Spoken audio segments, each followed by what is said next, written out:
Hey everyone, Ubisoft just wrapped up their most recent Forward event, and we're going to talk about some of the stuff they showed off. Some good, some bad, some nailed it, some didn't. Let's get into it. The first thing they showed was Gods and Monsters, which is no longer called Gods and Monsters, it is called Immortals Phoenix Rising, and they spell Phoenix the exact way that you thought they would, F-E-N-Y-X, Immortals Phoenix Rising. Terrible fucking name, and we're gonna continue to call it Gods and Monsters, but honestly, it looks good, and there's a good pitch for this game. It's, let's make Breath of the Wild, but a little shittier and available everywhere. That's good. That's good. It's solid gameplay, the balance of exploration, combat, and puzzle with a little bit of story and lore peppered in is really solid. It's a nice gameplay loop, and genuinely I'm excited for this game, even though I probably sound like I'm knocking it a little bit. It looks passable. It's gonna get 8s, and the coolest part about it, I think, for me, is that it's coming really soon. It's coming out in December 3rd, 2020.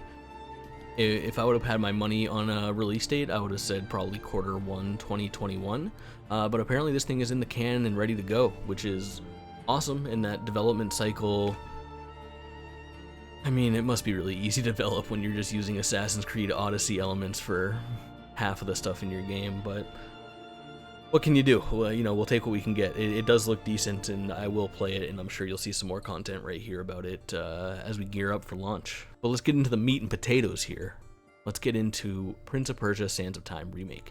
This is what the people came for. 2020 is a tough time to use the word remake, I feel like. There's a lot of different interpretations of what a remake can be. Specifically, I look at Final Fantasy VII, which just exceeds all expectations of what can be packed into a game. I won't go into Final Fantasy VII here, that's another video as well. Fantastic though. So Prince of Persia: Sands of Time looks awesome. It really does. It is indeed a remake and not a remaster. It looks like they're using a new engine, or at least a modified version of the old engine, and they're reworking some of the problems that the original game had, including the camera. They implemented a targeting system, which apparently in 2003 they couldn't figure out. We'll take it how we can get it. It looks solid. They did new motion capture for a lot of the cutscenes. They got the original actor who portrayed the prince in the first one. What's not to like? Sands of Time is one of the best 3D action platformers ever. I think ever. And it's taken that same route that you have seen some of these more modern remakes take. It's almost testing the waters, I believe, for putting some new life back into this franchise. You know, you see it with the Crash Bandicoot Insane trilogy, and now we have Crash Bandicoot 4 on the way. If these guys knock it out of the park here and make a excellent remake of Sands of Time that performs well financially, we could be staring down the barrel of a new Prince of Persia game. So go buy this game when it comes out. We want more Prince of Persia. Then we got into Rainbow Six Siege. They brought up a couple things that I guess are important to people. I didn't know there was or was not a Rainbow Six World Cup for Siege, but now there is. Thank God. More esports once we can all group together again. I'm sure people will be in that arena cheering for their favorite operator. And maybe your favorite operator is Sam Fisher, who is now available. As Ubisoft continues their quest to not put Sam Fisher into Splinter Cell games and not make Splinter Cell games, but still use the character, we get to play him in this, I guess. Great. Scott Pilgrim vs. the World is getting an Ultimate Edition, a Remastered Edition, an Upgraded Edition. Apparently there was DLC for that game as well. That's actually a really solid, often overlooked beat-em-up from decade ago, worth checking out. And I think that the original developer of this game voiced concern that he's reached out to Ubisoft in the last couple of years to see if there was anything they could do with that property, and just didn't hear back. And he put out a tweet about it a month or two ago, and it kind of gained some traction around the internet on what the fuck are you dodging this guy who made a dope game for. They're dodging him no longer. The internet giveth and the internet taketh away, and we're getting more Scott Pilgrim, which is good.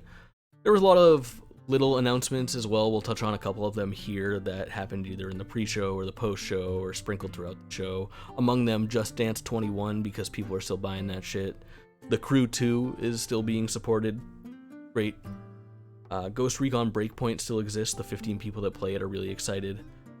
Monster Prom 2, a game that apparently the original Monster Prom did so well that it warranted a sequel. I'll be honest, I gave that game 10 minutes of my time. I tried the Monster Prom demo. I'm sure it's for some people, but I don't know who those people are. I'm sorry, I'm trying to make a popular YouTube channel here, and I'm already alienating part of the user base, but if you like Monster Prom, go find another fucking channel.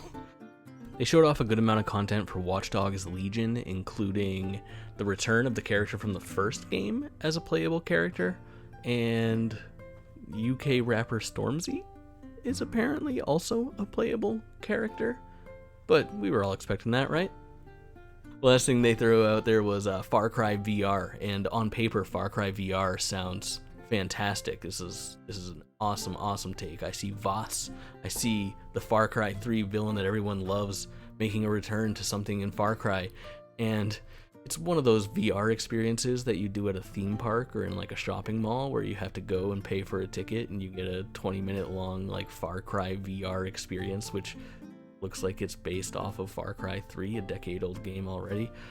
Not that exciting. You missed the mark. And then Ubisoft said, we have to close out this show strong. What do we show? The answer, our new mountain biking game. I don't know. It looks fine. I like non-traditional sports games, I would say. Lonely Mountain Downhill was actually a really solid interpretation of what a biking game can be. I didn't know that I wanted something like that. This looks fine. It doesn't look extraordinary. I'm not sure if I'll play it. Looks like the kind of thing that's going to have a free weekend 2 weeks after it comes out once it's not selling great. So be on the lookout for that, folks. All in all, it was a decent show. They definitely had, namely, Immortals, Phoenix Rising, and the Prince of Persia Sands of Time remake that appealed to me. The fact that I can play Immortals in December is great, and it's for, current gen, not next gen systems, which is interesting. They didn't actually announce a PS5 version or an Xbox One, Xbox Series X, Series S, Xbox S, Xbox X. They didn't announce a version of it for those, but we'll take what we can get. Prince of Persia also not dropping this holiday season. Looks like it missed the release window by a couple months there, but it's coming out in January, which is maybe good. I'm sure I'll have 100 hours into Cyberpunk by then, and I'll be looking for a little bit of something else to do. And this is one of those trips down memory lane that I'm going to take the second it drops no matter what. So maybe not piling it into this holiday season, which is already cluttered with next gen launches and a couple really big games. You got your Assassin's Creed Odyssey, you got your Immortals Phoenix Rising, you have your Cyberpunk 2077 already coming out. I think I said Assassin's Creed Odyssey. Assassin's Creed Valhalla, the Viking one. But yeah, I'm excited for it. Overall, decent show. Make a fucking Splinter Cell game, Ubisoft. What is wrong with you? What is wrong with you?